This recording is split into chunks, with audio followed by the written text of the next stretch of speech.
ভোরের আলো তখনও পুরোপুরি ছড়িয়ে পড়েনি।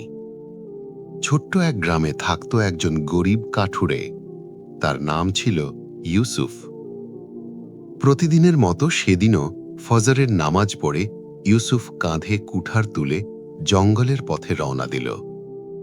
তার ঘরে ছিল স্ত্রী আর ছোট দুই সন্তান।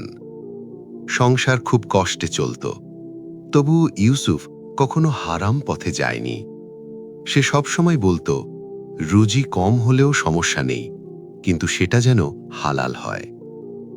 সেদিন জঙ্গলে গিয়ে সে একটি বড় শুকনো গাছ দেখতে পেল। মনে মনে ভাবল, আজ যদি এই গাছটা কেটে নিতে পারি তাহলে কয়েকদিনের রুজি হয়ে যাবে। সে কুঠার তুলল, কিন্তু প্রথম আঘাত করতেই হঠাৎ একটা শব্দ শোনা গেল। একটি ছোট পাখি গাছের ওপরে বসে কাঁপতে কাঁপতে ডাকছে। ইউসুফ থেমে গেল। ভালো করে তাকিয়ে দেখল, গাছের ডালে একটি বাসা, আর সেই বাসার ভেতরে কয়েকটা ছোট ছোট বাচ্চা পাখি। ইউসুফের হাত কেঁপে উঠল। সে মনে মনে ভাবল, আমি যদি এই গাছটা কেটে ফেলি তাহলে এই পাখিগুলোর আস্তানা নষ্ট হয়ে যাবে। তার ঘরে খাবার নেই, শিশুরা অপেক্ষা করছে। তবুও তার হৃদয় মানল না। সে ধীরে ধীরে কুঠারটা নামিয়ে রাখল। তারপর আকাশের দিকে তাকিয়ে বলল, হে আল্লাহ, তুমি সাক্ষী থাকো, আমি শুধু তোমার সন্তুষ্টির জন্য এই গাছটা কাটছি না। সেদিন ইউসুফ খালি হাতে ঘরে ফিরল। তার স্ত্রী অবাক হয়ে জিজ্ঞেস করল, আজ কিছুই আনতে পারোনি? ইউসুফ শান্তভাবে শুধু বলল, আজ আমি আল্লাহর ওপর ভরসা করেছি। সেদিন রাতে অল্প খাবারেই তাদের দিন কাটল।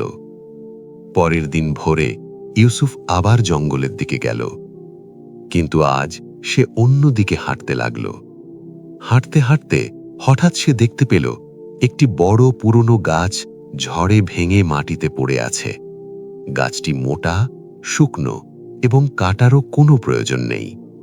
ইউসুফ অবাক হয়ে গেল। সে সেই কাঠ কেটে বাজারে নিয়ে গেল।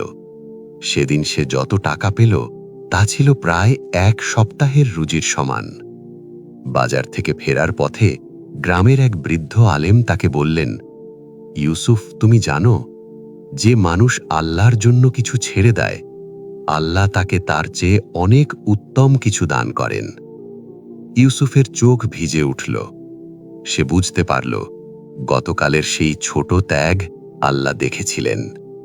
সেই দিন থেকে ইউসুফ আরও দৃঢ় ঈমান নিয়ে জীবন কাটাতে লাগল। আর সে তার সন্তানদের শেখাত, মানুষ না দেখলেও সমস্যা নেই, কারণ আল্লাহ সব দেখেন।